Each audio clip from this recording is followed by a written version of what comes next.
जय माता दी।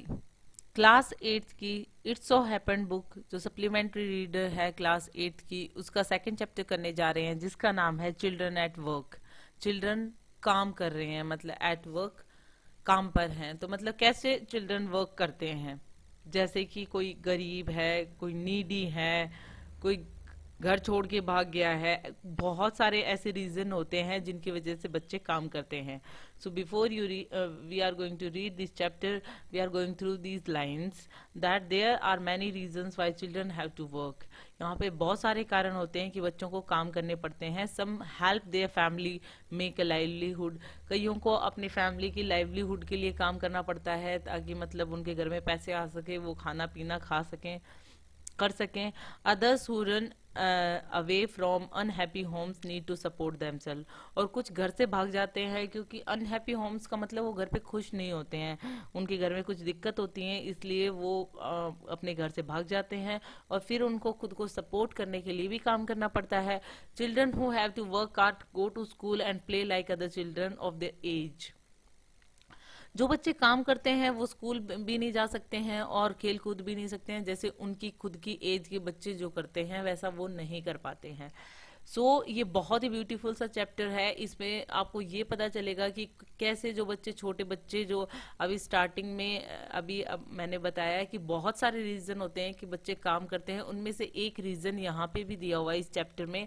और बहुत अच्छे से आपको ये चीज पता चलेगी कि बहुत सारी ऐसी चीजें होती हैं जो आपको मजबूर करती है, बच्चों को मजबूर करती हैं काम करने के लिए। कई बार रोजी रोटी के लिए करना पड़ता है, तो कई बार बच्चे घर छोड़कर चले जाते हैं इसलिए करना पड़ता है। और वो काम करते हैं इसलिए वो अदर चीजें नहीं कर सकते हैं जो उनके हम उम्र बच्चे जो कर रहे होते हैं, जैसे कि स्कूल जाना, खेलना कूदना, फ्री टेंशन रहना, या फिर कुछ भी लगा लो, लाइफ एंजॉय नहीं कर सकते हैं। तो पार्ट वन में हम यही देखेंगे कि एक वेलू नाम का एक बच्चा है, एक 11 साल का बच्चा है, रन अवे फ्रॉम होम, वो घर से भाग जाता है। वो सिटी में मतलब अपने वहां से निकल कर और बहुत घंटों तक घूमता रहता है। फिर एक ट्रेन मिलती है उसको चेन्नई के लिए। वो चेन्नई वाली ट्रेन में बैठ जाता है, उसको ही board the train without any ticket. और फिर वो किस तरीके से एकदम थका हुआ भूखा हुआ कहाँ पे जाता है, एकदम स्ट्रेन सा स्टेशन होता है, वहां पे पहुंच जाता है। और वहां पे क्या क्या होता है वो हम इस चैप्टर में देखेंगे। तो ये लाइंस हैं, कुछ दे रखी है जो हम इसमें देखने वाले हैं। तो हम चैप्टर शुरू करते हैं हमारा। When the Kanyakumari Express pulled at Chennai Central, it took Velu some time to get off. तो मतलब यहाँ पर क्या है कि कन्याकुमारी एक्सप्रेस मतलब ट्रेन का नाम दिया हुआ है और ये चेन्नई सेंट्रल पे पहुंच गई है, मतलब रेलवे स्टेशन पे पहुंच गई है चेन्नई सेंट्रल जो नाम है। और वेलू को ट्रेन से उतरने के लिए कुछ टाइम लगा क्योंकि उसके लिए वो जो शहर था चेन्नई जो था वो एकदम स्ट्रेंज था, मतलब वो फर्स्ट टाइम वहां पे आया था, क्या करना है क्या नहीं करना कुछ भी समझ में नहीं आ रहा था उसको। When he finally stood on the platform his legs felt wobbly as if he was still on a moving train. और जैसे ही वो फाइनली प्लेटफॉर्म पे पहुंचा, खड़ा हुआ था, तो उसकी जो टांगे थी वो इस तरीके से हिल रही थी, मतलब अनस्टेडी थी, मतलब एक जगह पे रुकी हुई नहीं थी, मतलब जैसे मूविंग ट्रेन में वो होगा उस टाइम पे जैसे हिल रहा था वो, तो वैसे ही उसकी जो टांगे थी वो अनस्टेडी थी अभी भी प्लेटफॉर्म पे। ओए out of the way, a porter went by a loaded trolley, value jump aside. अब क्या होता है कि जैसे ही वो वहां पे प्लेटफॉर्म पे पहुंचता है तो उसे कैसी आवाज आती है, अभी भी वो खड़ा है, उसकी टांगे जो है अनस्टेडी हैं, और उसको एक आवाज आती है, ओए। एक पोर्टर जो होता है, पोर्टर मीन्स कुली, एक कुली जो होता है वो एक लोडेड ट्रॉली के साथ में आता है क्योंकि वो सामान उठा रहा है। तो वो वेल्यू को साइड में करता है कि मतलब वेल्यू जम्प्ड है साइड की, मतलब हटाने के लिए ही वो उसने आवाज लगाई थी कि सामने से हट जाओ। He sat on A bench on the platform putting his small bundle down. उसने साथ में एक छोटा सा बंडल रखा हुआ है और वो प्लेटफॉर्म पे एक बेंच पे बैठ जाता है और साइड में अपना वो बंडल रख लेता है, जो कि वो घर छोड़ते वक्त उसके पास जो छोटा सा बंडल होगा उसमें उसकी कुछ यूजफुल सामान होगा। In all his 11 years, he had never seen so many people except once a year at the fair in his village. तो उसने वो मतलब 11 साल के एक्सपीरियंस में उसने कभी ऐसा मतलब ये वो 11 साल का हो गया लेकिन उसने इतने सारे लोग कभी भी नहीं देखे। बस एक साल में उसे गांव के मेले में जरूर देखने को मिलते थे इतनी सारी भीड़। People walked by bumping into him with he suitcases. और लोग वहां से निकल रहे हैं और साथ साथ में बम्पिंग मतलब उसको एक्सीडेंटली लग जाती है ना, तो सूटकेस वगैरह उसके साइड में टच हो के निकल रहे हैं मतलब उसको हिट करते हुए। तो a voice announce something on a loud speaker. और आवाजें आ रही हैं लाउड स्पीकर से। मतलब रेलवे स्टेशन का ऐसा ही तो सीन होता है कि लोग बाग अगर आप वहां पे खड़े हो एकदम स्टिफ बन के और वहां पे अगल बगल से अगर कोई निकल रहा है तो आपको लग जाती है कई बार। और साथ ही साथ में लाउड स्पीकर पे भी अनाउंसमेंट होती रहती है कौन सी ट्रेन पहुंची है, कौन से भी यहाँ पे से मतलब डिपार्ट होने वाली है, इस तरीके से मतलब अनाउंसमेंट चलती रहती है। Near him, a group of people sat on next कि a group of people sat on their luggage looking at a TV hanging from the roof। और उसके पास में बहुत सारे लोग बैठे हुए थे जो कि अपने लगेज पे बैठे हुए थे। रेलवे स्टेशन का जो सीन होता है मतलब वही समझा रखा है। एक टीवी है जो रूफ से लटकी हुई है, मतलब वहां पे जो ट्रेन आने वाली है उनका टाइमिंग वगैरह वो शो होता रहता है, तो उस टाइप की टीवी वगैरह मतलब एक स्क्रीन ऐसे हैंग हैंग कर रखी है। द नॉइज वॉज टेरिबल और बहुत तगड़ी नॉइज आ रही है जैसे कि रेलवे स्टेशन पे आती है। Velu put his head down on his knees feeling miserable and exhausted. Velu जो है वो अपने पैर जो है बेंच पे बैठा है तो अपने पैर जो है अपने वहां पे नीज के ऊपर रख लेता है और उसके बाद में खुद को बहुत ही बेसहाय सा एग्जॉस्टेड बहुत थका हुआ सा इस तरीके से फील करता है। He had run away from his village 2 days ago. वो 2 दिन पहले भागा था अपने गांव से। For 2 days he had eaten nothing but some peanuts and a piece of jaggery. उसने 2 दिन से कुछ भी नहीं खाया है, सिर्फ कुछ पीनट्स मतलब मूंगफलियां खाई हैं और ए पीस ऑफ जैगरी का मतलब गुड़ खाया है। बस गुड़ और मूंगफली के अलावा उसने कुछ भी नहीं खाया है। In his bundle he carried A shirt, towel and com. और उसने जो उस साथ में वो रखा हुआ है जो पोटली सी है उसके पास में, उसमें क्या है, एक शर्ट है उसकी और एक टॉल है और एक कॉम है जो उसको लगा होगा कि उसको जरूरत पड़ सकती है, वो सामान वो लेकर चल दिया था। He had walked for most of the first day to Kannur and then got the train to Chennai। वो फर्स्ट डे तो चलता ही रहा था कैनूर में, उसके बाद में उसने वहां से एक ट्रेन ले ली थी चेन्नई के लिए जहां पे वो अब पहुंचा हुआ है चेन्नई में। Velu had no money for a ticket but luckily the ticket collector didn't come to the unreserved compartment. मतलब वो अनरिजर्व कंपार्टमेंट में चढ़ा था तो उसके पास कोई टिकट नहीं थी, लेकिन लकीली कोई टिकट कलेक्टर भी नहीं आया, मतलब टीसी भी नहीं आया कोई कि उसको उसकी टिकट चेक करने के लिए। तो लकीली वो पहुंच गया था। He had try to sleep on the floor near the door.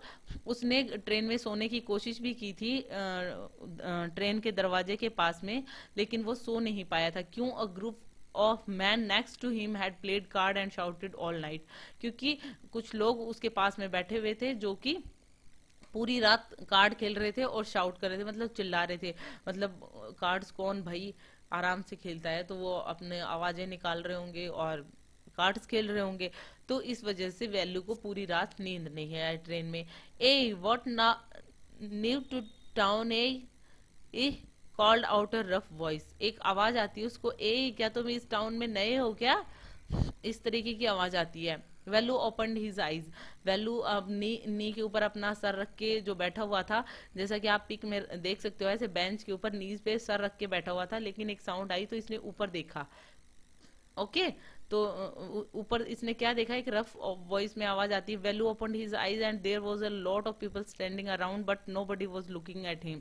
उसने जैसे ही आंख खोली कि उसने देखा कि बहुत सारे लोग खड़े हुए थे चारों तरफ, लेकिन उसकी तरफ तो कोई नहीं देख रहा था। उसने सोचा पता नहीं किसने आवाज लगाई है। हेयर ए, वापस से आवाज आती है कि अरे यहाँ देखो। ही टर्न अराउंड, उसने पीछे देखा। Behind him a girl around his own age wearing a long banian that came down to her knees. तो उसने पीछे देखा कि एक लड़की जो थी उसी की उम्र की, own age, around his own age, कि मतलब ये 11 साल का है वेलू, तो वो भी कुछ लगभग इतनी उम्र की थी और उसने बनियान पहन रखी थी और वो बनियान आ रही थी उसके घुटनों तक। Her hair was stiff and brownish and he had a huge sack of on one shoulder. और उसके जो बाल थे वो काफी स्टिफ थे, मतलब गरीब बच्चों के ऐसे ही तो मिलते हैं, शैम्पूड हेयर थोड़ी मिलते हैं कि मतलब जो रैग पिकर होते हैं, मतलब कचरा उठाने वाले होते हैं। और ब्राउनिश से बाल थे उसके। और एक बोरी उसने अपने कंधे पे रखी हुई थी, एक सैक सी। Okay. She was picking up dirty plastic cups from the floor and stuffing them. वो मतलब फर्श से कप्स वगैरह उठा रही थी, प्लास्टिक के कप वगैरह, और उनको बोरी में डाल रही थी। अब यहाँ पे पिक है, इसमें वैल्यू बैठा हुआ है बेंच पे, इसके साथ में एक पोटली है। ये वो लड़की है जिसकी नीज तक बनियान आ रही है। यहाँ पे इसके बाल दिखाए गए हैं, सैक भी दिखाई गई है। तो आप, और ये रेलवे स्टेशन का सीन है, तो ये आप थोड़ा सा नजर भर के देख लीजिए। उसके बाद में आगे बढ़ते हैं हम। इनटू हर सैक, मतलब उनको फिर किस में डाल रही थी, जो प्लास्टिक के कप्स थे उनको अपनी सैक में डाल लिए। Why is calling me, thought Velu. Velu ने सोचा ये मुझे क्यों बुला रही थी। And why is the girl wearing a banian, और ये लड़की ने बनियान क्यों पहनी हुई है, मतलब इस तरीके से उसने तो कभी नहीं देखा था। No need to stay stupidly, what's your name. लड़की कहती है कि ऐसे स्टूपिड तरीके से मेरे को क्या घूर रहे हो, अपना नाम बताओ, मेरे को घूरने की जरूरत नहीं है। वैल्यू मटर्ड, वैल्यू लुकिंग अवे, वो कहीं और देखते हुए धीरे से बोलता है वैल्यू, मतलब उसका नाम है value. So mister value, said the girl looking at his bundle, run away from home. तो वो कहती है अच्छा, तो मिस्टर वैल्यू उसका बंडल देखते हुए कहती है अच्छा घर से भाग आए हो। वैल्यू डिडंट आंसर, वैल्यू ने कोई आंसर नहीं दिया। लड़की बड़ी समझदार थी, उसने पकड़ लिया एक ही बारी में, बंडल को देखते ही समझ गई वो। He didn't want to tell some strange girl what he had done. वो इसलिए आंसर नहीं कर रहा था, वो नहीं बताना चाहता था किसी स्ट्रेंज गर्ल को कि उसने क्या किया है। He had run away because he couldn't stand his father beating him for one more day. वो इसलिए घर से भागा था कि वो नहीं चाहता था कि उसका फादर उसे एक और दिन पीटे, मतलब वो रोज पीटता होगा तो वो अब नहीं चाहता था कि मुझे एक दिन भी और पीटे। His father would snatch away all the money Value and his sisters earned and spend it on drink. उसके फादर क्या करते थे कि उसकी वैल्यू से और उसकी बहनों से जो उन्होंने दिन भर में कमाया होता था वो सारा उनसे छीन लेते थे। स्नैच अवे मतलब छीन लेना, और उनसे वो स्पेंड इट ऑन ड्रिंक, और वो किसके ऊपर खर्च करते थे, ड्रिंक्स पे। मतलब वो एक मतलब शराबी थे, वो शराब पीते थे। Don't think I don't know, this place is full of children like you. वो कहती है कि ये मत सोचो कि मुझे नहीं पता, मतलब तेरे जैसे जो बच्चे आते हैं इस तरीके से पोटली लिए हुए, तो मेरे को सब पता है यहाँ पे, मतलब ऐसे ये जो जगह है ना ये ऐसे बच्चों से भरी हुई है। So what are you going to do here, become rich. तो और तुम क्यों आए हो यहाँ पे, रिच बनने के लिए, अमीर बनने के लिए। She sat down next to him. Velu shifted away slightly, अब वो उसके पास में बैठ गई बेंच पे और वैल्यू थोड़ा सा शिफ्ट हो गया। He felt hunger pinching him and pressed his stomach with a grimace. अब क्या होता है कि वो जो वैल्यू होता है वो कुछ भूखा फील करता है। तो हमारे पेट में चूहे कूद रहे होते हैं तो हम क्या करते हैं, हमारा पेट जो होता है वो प्रेस करते हैं, और इस तरीके से मतलब फेस बना रहा था, मतलब बुरा सा, कि वो शो कर रहा हो कि वो बहुत भूखा है। हंग्री सैड द गर्ल, मतलब लड़की भी पकड़ गई उसके एक्सप्रेशन देख के कि भूखे हो। You won't get food by sitting here glumly making faces, कि तुम्हें खाना यहाँ पे बैठे बैठे नहीं मिलेगा, ऐसे इस तरीके की जो फेसिस बना रहे हो, इस तरीके की फेसिस बनाने से वो खाना नहीं मिलेगा तुम्हें। I can find some if you want, हाँ मैं ढूंढ सकती हूँ तुम्हारे लिए खाना अगर तुम चाहो तो, मतलब तुम चाहो तो मैं ढूंढ सकती हूँ। She picked up her sack and start to walk away, उसने अपनी वापस से बोरी उठाई और वहां से चल दी। Velu stayed on the bench, Velu अभी भी बेंच पे बैठा था। वॉट शुड ही डू, वो क्या करता। Should he follow this girl, उसे क्या इस लड़की को फॉलो करना चाहिए।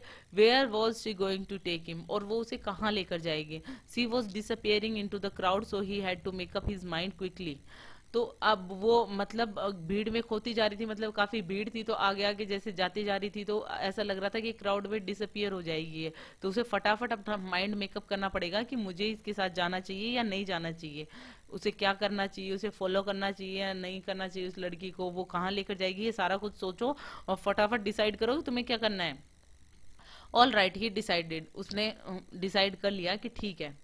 Anyway I have no idea where to go, वैसे भी मुझे तो कौन सा पता है कि मुझे कहाँ जाना है, तो इसका इसके साथ जाने में ही फायदा है। He jumped up and ran after him.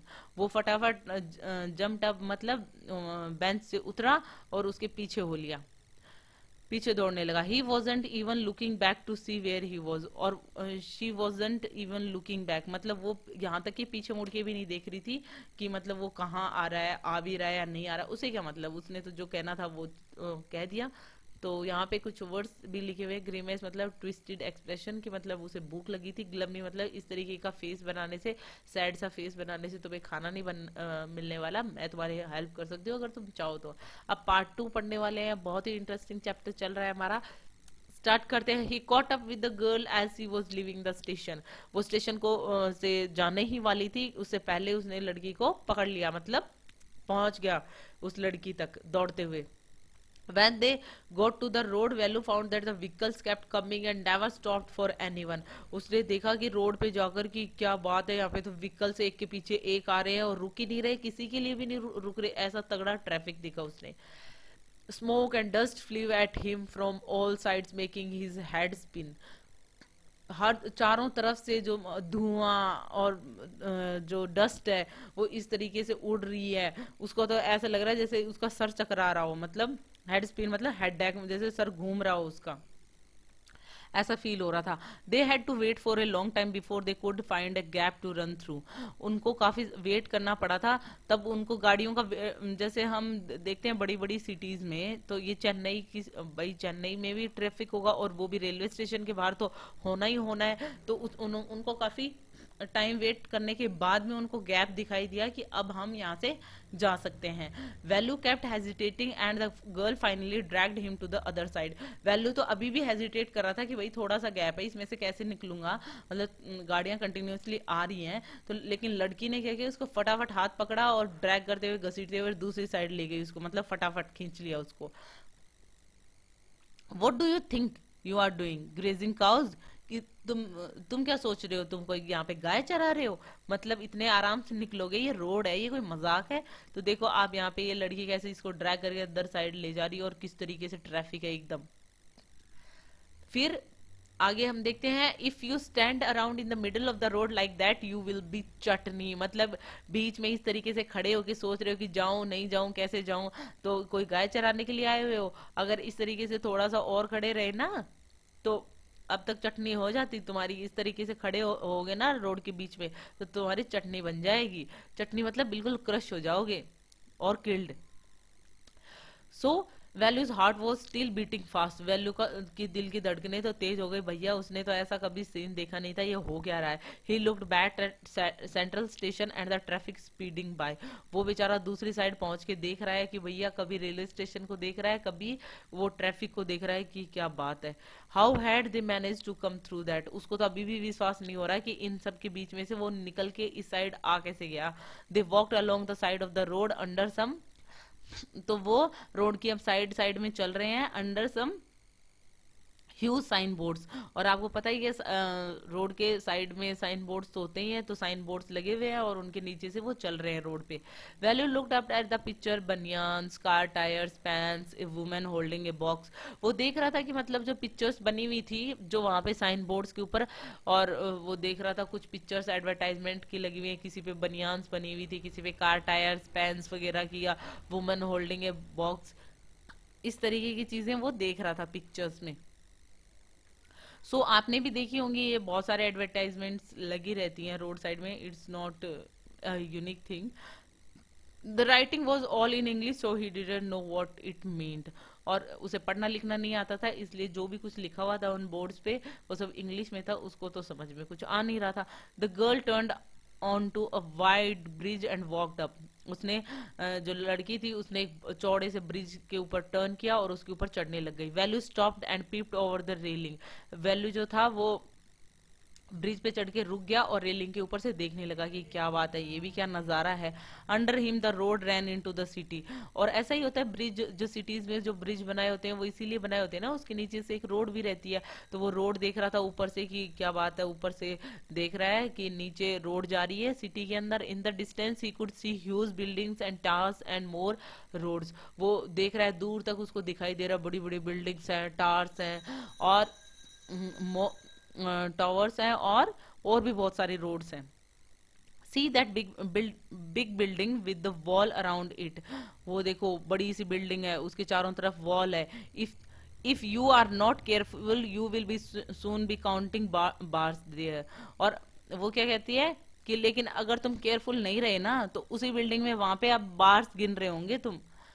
बार मतलब कि रॉड्स गिन रहे होंगे, क्योंकि वो प्रिजन था, प्रिजन में बार्स ही तो होते हैं। The girl grinned and pointed at a huge building, मतलब वो लड़की ऐसे हंसती है और उस बड़ी सी बिल्डिंग की तरफ इशारा करते हुए कहती है Velu squinted and read the Tamil sign central jail. Velu देखता है कि उसके ऊपर तमिल साइन लिखा हुआ होता है और सेंट्रल जेल होती है वो, जिसपे लिखा हुआ होता है central jail. Why I haven't done anything wrong, कि मैं वहां पे क्यों जाऊंगा और क्यों वहां की बार गिनूंगा मैं, मैंने तो कुछ किया ही नहीं, कुछ गलत किया ही नहीं मैंने। You don't have to do anything, just don't get caught, that's all. कि तुझे तुझे कुछ गलत करने की जरूरत नहीं है पकड़े जाने के लिए, जस्ट पकड़े जाओ तुम, उसके बाद में सारा काम आगे का हो जाएगा। फिर वहां पे जाके वहां की रॉड्स गिनना, प्रिजन की जो बार्स हैं वो गिनना। What does she mean? Velu wondered. Velu सोचता है कि इसका क्या मतलब है, मैं गलत नहीं करूंगा तो भी बस पकड़े जाओ और आगे का काम बस, दैट्स ऑल, सारा काम हो जाना है। Meanwhile the girl was already heading down the bridge with the sack of on her shoulder. और इतने में ही क्या होता है, जो लड़की होती है वो ब्रिज से नीचे उतरने लग जाती है और उसके कंधे पे अभी भी वो सैक रखी हुई है। What was in it? इसके अंदर है क्या?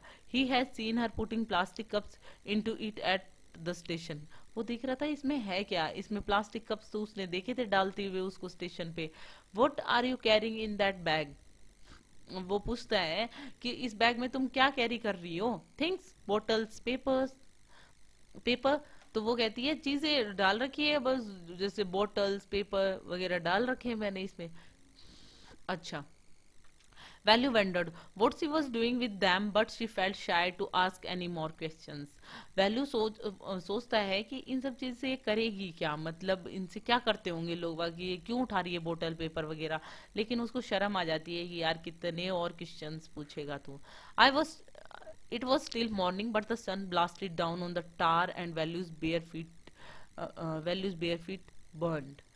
तो अब क्या होता है कि अभी भी मॉर्निंग का टाइम है लेकिन सन जो है वो पूरी तेजी से निकला हुआ है, ब्लास्टेड डाउन मतलब बहुत धूप निकली हुई है, और टार की जो सड़क बनी हुई है उससे कि वैल्यू का जो मतलब नंगे पैरों जो चल रहे हैं ना तो वो काफी जल रहे हैं, क्योंकि टार जो होती है जिससे रोड बनी हुई होती है तो वो बहुत ज्यादा गर्म हो जाता है। It was not like walking on a mud road, वो ऐसा नहीं था कि आप एक मड रोड मिट्टी की रोड पे जो चलते हो जैसे रास्ते बने हुए होते हैं विलेज में, इस तरीके का नहीं था, वो काफी गर्म था। He was soaked with sweat, और उसको काफी ज्यादा पसीने आ रहे थे। He tried hard to walk in the shade and keep up with the girl at the same time. उसको ये था कि उसको काफी कोशिश कर रहा था वो कि मैं छाया में भी चलूं और साथ ही साथ में उस लड़की के साथ साथ भी चलूं, क्योंकि अगर वो थोड़ा सा साइड पे चलेगा छाया ढूंढते हुए चलेगा तो साथ में उसको लड़की को भी कॉप अप करना है ना, कि लड़की के साथ साथ भी चलना है, उसी के साथ तो वो जा रहा है। शी वॉकड रियली फास्ट, और वो इतनी तेज चल रही थी कि उसको भी वो भाई सेम टाइम पे उसको लड़की के साथ भी जाना था। How far away was the food, और उसको लगा कि यार कितना दूर है खाना, मतलब ये मेरे को कह रही थी कि मैं तुम्हारे लिए अरेंज कर सकती हूँ खाना, लेकिन भैया ये तो बहुत देर हो गई, पता नहीं कितनी दूर और है खाना। After almost an hour of walking they stopped in front of a big building. 1 घंटे चलने के बाद में एक बड़ी सी बिल्डिंग के सामने जाकर वो खड़े हो जाते हैं। श्री राजा राजेश्वरी प्रसन्ना कल्याणा मंडपम रीड वेल्यू स्लोली, जैसे कुछ मैंने रीड किया है ना वैसे उसने भी उस बिल्डिंग के बाहर जो लिखा हुआ था वो रीड किया, मतलब मैं भी कुछ ज्यादा जल्दी से पढ़ नहीं पा रही हूँ क्या लिखा हुआ है।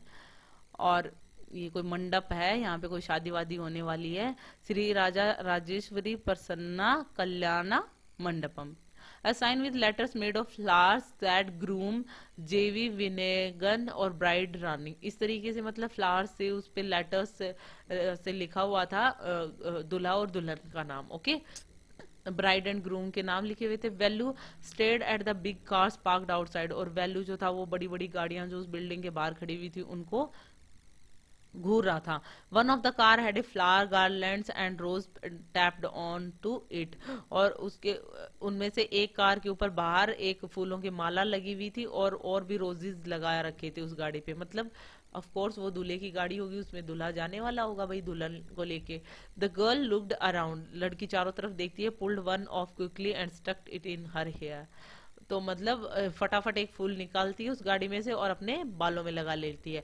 कम ऑन सी सेड, और फिर कहती है आजा फटाफट। Are we going to eat here, asked Velu. Velu ने पूछा कि हम यहाँ खाना खाने वाले हैं। Looking at the huge hall and the people inside, अंदर मतलब बड़ा सा हॉल दिख रहा है, लोग बाग दिख रहे हैं, अंदर लोग दिख रहे हैं। तो वैल्यू पूछता है हम यहाँ खाना खाने वाले हैं? हाँ, यहाँ के चीफ गेस्ट हो, यहाँ पे खाना खाओगे? तो अब वो कैसे पूछ रहा है? Hopes, said the girl shaking her thumb under his nose, कि अपना जो अंगूठा होता है लड़की, उसको उस लड़के की नोज के नीचे शेक करते हुए अपना थंब, और कहती है होप, कि ऐसे उम्मीद करो, hope. She led him behind the hole, वो क्या करती है? उसको हॉल के पीछे लेकर जाती है। There was a big garbage bin overflowing with rubbish, वो वहां पे बड़ा सा एक गार्बेज बिन रखा होता है, मतलब एकदम बड़ा सा डस्टबिन रखा हुआ होता है, और वो रबिश मतलब कचरे के मारे वो ओवरफ्लो हो रहा होता है। जैसा कि पिक्चर में देख सकते हो, मोस्टली आपको ऐसे ही गार्बेज बिन देखने को मिलते हैं। To goats were standing on the pile fighting for a banana leaf, और उसी ढेर के ऊपर दो बकरियां भी खड़ी हैं, वो एक बनाना लीफ के लिए लड़ाई कर रही हैं। A cloud of flies buzzed around there legs, और बहुत सारी मक्खियां उनके टांगों के चारों तरफ चक्कर लगा रही हैं, बजिंग कर रही हैं। There was a rotten smell in the air, और पूरी हवा में एकदम रोटन स्मेल है, एकदम बदबू सी, सड़ी हुई। The girl picked up a squashy banana and held it out to Velu, उसने क्या किया कि लड़की ने उठाया, एक बनाना उठाया, बिल्कुल पिलपिला सा, बिल्कुल सा खराब हुआ, मतलब ऐसे होता है ना कि थोड़ा सा इस तरीके से हो जाता है कि मतलब थोड़ा सा स्पॉइल्ड सा। तो वो बनाना उठाती है और वो वैल्यू को दे देती है, हेयर्स योर फूड, ये तुम्हारा खाना है, ये लो भाई। यहाँ पे आप देख सकते हो वैल्यू है, वो लड़की है, और यहाँ पे गार्बेज है, बहुत कचरा है इसमें। ये बनाना वैल्यू को दे रही है, और यहाँ पे दो गोट है, ये फाइटिंग कर रही है बनाना लीफ के लिए।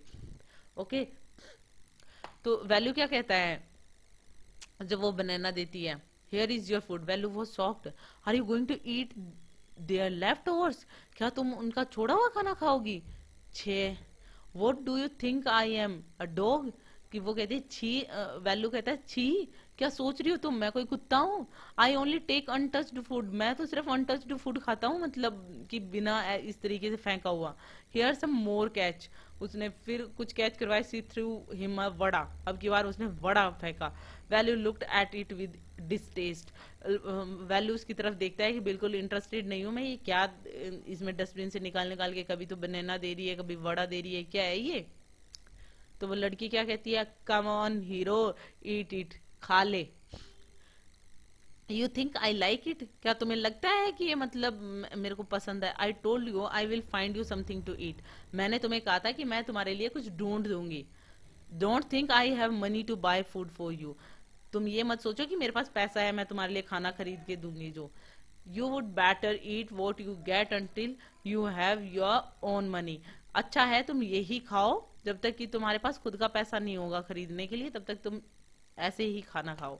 वैल्यू हेजिटेटेड, वैल्यू को काफी हेजिटेशन होती है। But he stomach squeezed him again, लेकिन उसका जो स्टमक था, ही वॉज वेरी हंग्री, तो उसका जो स्टमक था काफी एम्प्टी था और पेन हो रहा था खाली होने की वजह से। तो अब वो बेचारा क्या करता, हेजिटेट तो कर ही रहा था लेकिन भूख तो लग ही रही थी।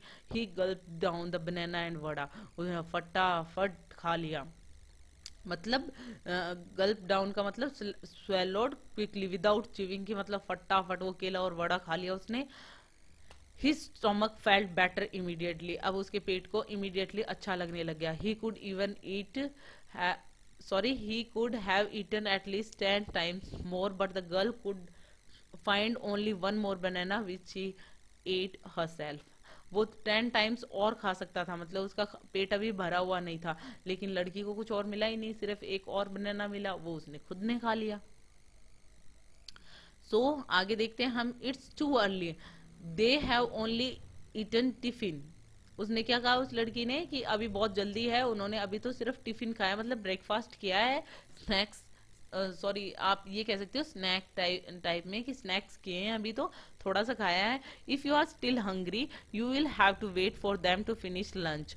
अगर तुम चाहते हो तुम्हें खाना मिले और तुम्हें भूख लगी है तो तुम यहाँ पे वेट करो ताकि वो लंच कर ले, मतलब लंच करने के बाद में और ज्यादा खाना फेंकेंगे वो, तो फिर वो तुम्हें खाने को मिल जाएगा, क्योंकि अभी तो उन्होंने ये वड़ा वगैरह बनाना वगैरह फ्रूट्स वगैरह ही खाए होंगे।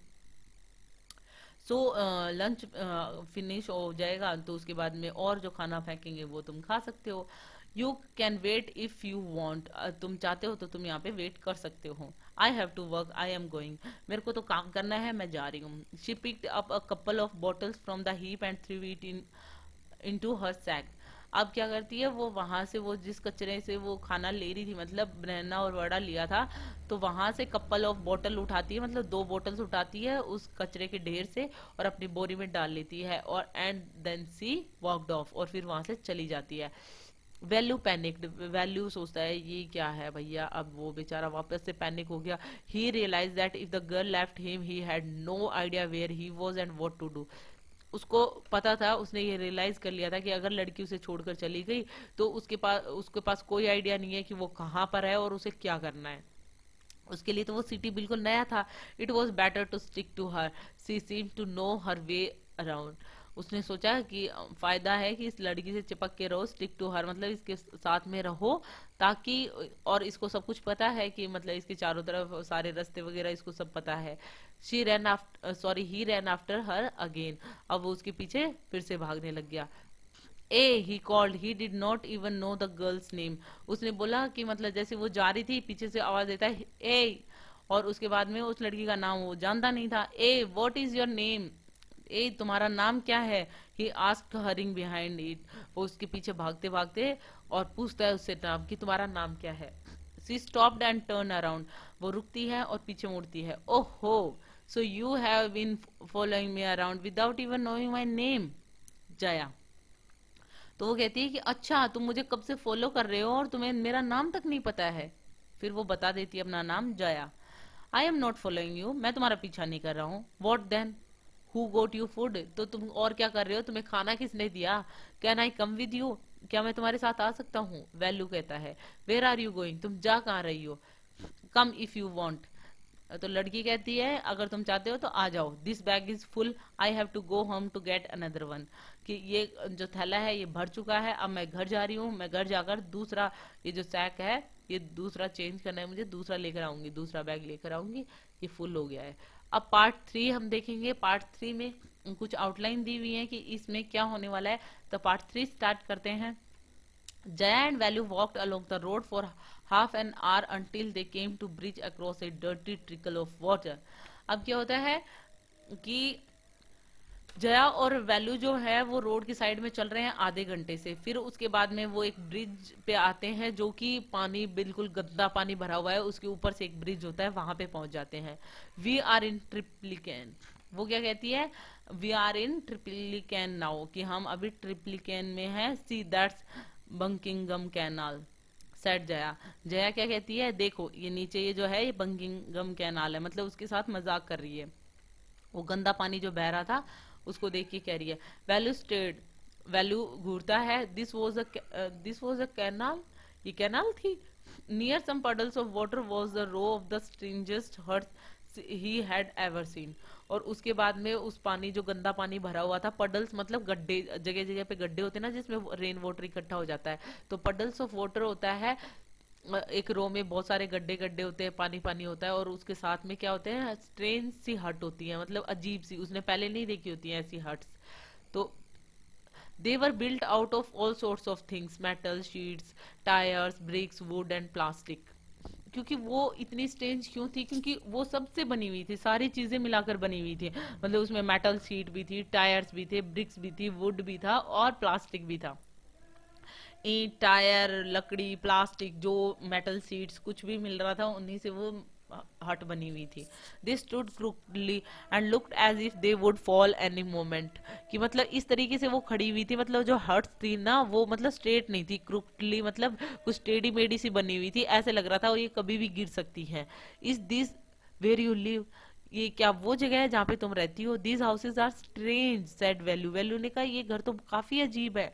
इन our village the houses are made of wood and palm leaves, क्योंकि हमारे गांव में तो जो हाउसेज हैं वो मड और पाम लीव्स के बने हुए होते हैं, लेकिन यहाँ पे तो पता नहीं किस किस चीजों के बने हुए हैं, टायर्स भी हैं, ब्रिक्स भी हैं, वुड है, प्लास्टिक है, मेटल शीट है। So Jaya went around to one of the huts and dumped her sack outside. Then she picked up an empty one. Jaya जो है वो हट्स के चारों तरफ जाती है, फिर एक हट के सामने जाकर वो अपनी बोरी को डाल देती है और फिर दूसरी खाली बोरी उठा लेती है वहां से। यही तो वो करने गई थी, लेट्स गो। और फिर कहती है चलो अब हो गया काम खत्म अपना, नई बोरी ले ली है। She turn to Velu and give him a show, वो वैल्यू की तरफ मुड़ती है और उसे एक धक्का देती है। शो मतलब कि थोड़ा सा पुश करना, पीछे से थोड़ा सा पुश करती है। At least help me now here wear these and come with me, वो कहती है और अब एटलीस्ट मेरी हेल्प करो और इसे पहनो और चलो। क्या पहना रही है वो? She threw him a pair of old shoes without laces and pushed a sack and stake into his hands. अब क्या करती है कि ये पहनो मतलब ओल्ड शूज देती है उसको, पुराने से जूते जिनके लेसेस नहीं है, जैसा कि आप पिक्चर में भी देख सकते हो। और इस पिक में देखने को मिल रहा होगा आपको, इसमें लेसिस नहीं है, वो जूते देती है, एक बोरी देती है खाली, ये इसको पकड़ा रही है और एक स्टिक पकड़ा रही है। Value was confuse, value confuse हो जाता है, ये क्या है भाई। अब फिर वो क्या कहती है? This only work he had ever done was on the land owner's farm weeding and taking cows out to graze. वो कहते हैं, वो क्या कहता है कि वो सिर्फ उसने कैसे कैसे काम किए हैं लैंड ओनर्स के, मतलब वैल्यू ने सिर्फ लैंड ओनर्स के फार्म में काम किया है, खेतों में काम किया है, वीडिंग किया है, मतलब कि होता है ना खरपतवार वगैरह निकालते हैं खेतों में से, कि मतलब जो अनवांटेड प्लांट्स होते हैं छोटे छोटे वो निकालना, तो वो निकाले। और काउज वगैरह को चराने के लिए जाता था, मतलब उसने ऐसे काम किए हैं। ये कौन सा काम है जिसमें सैक स्टिक और ऐसी चीजों की जरूरत पड़ती है? Are there any farm in the city, he asked Jaya, Jaya से पूछता है मैंने ये सब काम किया है कि लैंड ओनर्स के यहाँ पे काम कर लिया, वीडिंग का काम कर लिया, या taking cows out to graze, तो यहाँ पे कोई फार्म्स है क्या, कोई खेत वेत है क्या सिटी में? जया से पूछता है। तो ये आप देख सकते हो यहाँ पे कि जो है ये एक हट के बाहर अपनी सैक रखती है, खाली जो सैक है वो उठाती है, कुछ इसको भी दे रही है शूज वगैरह, ये पिक में आप देख सकते हो। और ये जो हट्स हैं इसमें देखो सब कुछ टायर वायर मेटल सीट सब कुछ लगा रखी है, काफी अनइवन सी है, मतलब थोड़ी सी क्रूकली बनी हुई है, ये स्ट्रेट नहीं है। और आगे देखते हैं अब हमारा चैप्टर। तो वो फार्म्स के लिए पूछता है कि यहाँ पे कोई खेत वगैरह है क्या, क्योंकि मैंने तो खेतों में ही काम किया है। शी लाफ्ड, हंसती है, and thumped her stick on the ground, वो ग्राउंड पे मतलब वो अपनी स्टिक को मारती है, मतलब किसी चीज के ऊपर मारती है। Farms, there are no farmers here, we are rag pickers, उसने कहा कि खेत, यहाँ पे कोई किसान कोई खेत नहीं है, हम हैं रैग पिकर्स। रैग पिकर मतलब कचरा उठाने वाले, the people who pick the wastes, the rag pickers see my sack full of things I collected। हाँ, उसने कहा कि रैग पिकर्स मतलब, तो वो कहती है देखो मेरी सैक देखो पूरी चीजों से भरी हुई है जो मैंने उठाई है, कि मतलब जो मैंने कचरा उठाया। Collected from where asked Velu, Velu ने कहा मतलब कलेक्ट किया है कचरा कहाँ से? वैल्यू ने पूछा from rubbish bins where else, मतलब जहाँ पे कचरा वगैरह डालते हैं वो डस्टबिन्स वगैरह होते हैं, गार्बेज बिन्स होते हैं, उनमें से उठाया, और कहाँ से उठाऊंगी? यू कलेक्ट रबिश, तुम रबिश उठाती हो? Velu had never heard of such a thing, Velu ने तो कभी ऐसी चीजें नहीं सुनी थी। A block had, it's not any rubbish, वो कहती है अरे बुद्धू मतलब फूल, ब्लॉक हेड मतलब फूल, इट्स नॉट एनी रबिश, ये कोई रबिश नहीं है। Only paper plastic glass such things, मतलब सारा कुछ रबिश थोड़ी उठाते हैं, सिर्फ पेपर प्लास्टिक और ग्लास उठाते हैं। We sell it to Jam Bazaar Jaggu, हम जाम बाजार जग्गू को इसे बेचते हैं। जैम बाजार जग्गू मतलब एक प्लेस है, वहां पे जाके वो बेचते हैं। Value was puzzled, value puzzled हो जाता है। He had heard of people throwing away rubbish, उसने सिर्फ ये देखा सुना है कि लोग रबिश फेंकते हैं, ये रबिश उठाती है भाई। But why would any one want to buy rubbish, लेकिन तुम कह रही हो जाम बाजार में जाकर बेचते हैं, जाम बाजार जग्गू में, तो मतलब कोई मतलब इस तरीके का रबिश खरीदेगा क्यों तुमसे?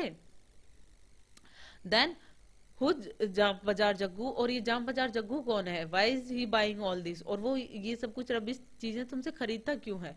You think he buys it for show, क्या तुम्हें लगता है कि ये कोई मतलब सजाने के लिए खरीदता है? ही सेल्स इट टू फैक्ट्री, वो फैक्ट्री में बेचता है इसको रिसाइकिल होने के लिए। प्लास्टिक और इन सबको रिसाइकिल के लिए बेचते हैं ना, पेपर और इन सब, तो वो अपने फायदे के लिए काम करता है भाई, उसका वो बिजनेस है, वो कोई शो के लिए थोड़ी काम करता है। Come on, I don't have time to waste like you, कि कम ऑन अब चलो, मेरे पास तुम्हारी तरह टाइम वेस्ट करने के लिए नहीं है। Value did not move, value नहीं हिलता है। he hadn't run away and come to this new place to dig through garbage bins, कि वो तो इसलिए नहीं भागा था घर से कि ये ऐसी नई जगह पे आएगा और फिर इस तरीके से गार्बेज बिन में वो सर मारता हुआ घूमेगा, कि मतलब गार्बेज बिन्स में से सामान उठाएगा। Jaya poked at him with her stick, Jaya उसको अपनी स्टिक से पॉक करती है। Then look here she shouted, वो चिल्लाती है इधर देखो। If someone gets there before us we don't get anything, अगर हमसे पहले वहां कोई पहुंच गया ना उन गार्बेज बिन्स के पास में, तो हमें कुछ नहीं मिलने वाला उठाने के लिए वहां पे। Don't just stand there posing, और वहां पे पोज देके ऐसे खड़े होने की जरूरत नहीं है जैसे तुम किसी को इम्प्रेस करने के लिए खड़े हुए हो। तो पोजिंग का मतलब कि इस तरीके से खड़े होने की जरूरत नहीं है। Big hero I am trying to help you, अरे बड़े हीरो मैं तुम्हारी मदद कर रही हूँ, मदद करने की कोशिश कर रही हूँ। Who field your stomach today, आज तुम्हारा पेट किसने भरा था? तो अब भी मैं ही हेल्प कर रही हूँ ना तुम्हारी। Value scratched his head and shied, value ने अपना सर खुजाया और भाई अब क्या करूँ। I will do it for now, मुझे तो अब के लिए तो यही करना पड़ेगा। ही thought until I find a better job, अभी तो मुझे यही करना पड़ेगा जब तक कि मुझे कोई बेटर जॉब नहीं मिलेगी।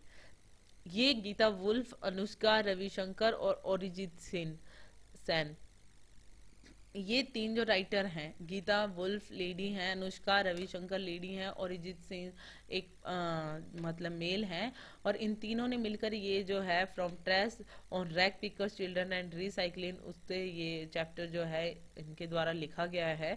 और ये उन्हीं बच्चों के बारे में बताया गया है कि जो रैग पिकिंग करते हैं, रैग पिकर्स होते हैं, कि किस तरीके से जो बच्चे होते हैं वो मजबूर होते हैं कि ये सब कुछ काम करने के लिए। जैसे कि यहाँ पे वैल्यू की जो स्टोरी थी, वैल्यू अपने इंटरेस्ट से थोड़ी कर रहा था, उसे तो वो बड़ा और वो बनाना खाने में भी इंटरेस्ट नहीं था। इनफैक्ट अभी ये जो लड़की जया है वो इसे कह रही है कि तुम चलो रैग पिकिंग के लिए, लेकिन ये नहीं जाना चाहता, ये गार्बेज उठाने के लिए नहीं जाना चाहता। लेकिन फिर हालातों से मजबूर है कि वो सोचता है कि अभी के लिए तो मुझे ये करना ही पड़ेगा जब तक कि मुझे बेटर जॉब नहीं मिल जाती, इससे बेटर जॉब नहीं मिल जाती। तो इस चैप्टर में यही सब चीजें बताई गई हैं कि किस तरीके से जो मजबूर बच्चे होते हैं, सबका अपना अपना रीजन होता है, लेकिन इन सब कामों को कोई अपने शौक से नहीं करता है, मजबूरियों की वजह से करते हैं, क्योंकि सबको अपनी एज के बच्चों के साथ में पढ़ना खेलना सबको अच्छा लगता है, कुछ ना कुछ उनके पीछे रीजन होता है अगर वो कुछ ऐसा कर रहे हैं तो। So it is all about it, hope you like it. If you like it please hit the thumbs up button, please please please subscribe the channel, put your views and suggestion in comment section. So thank you.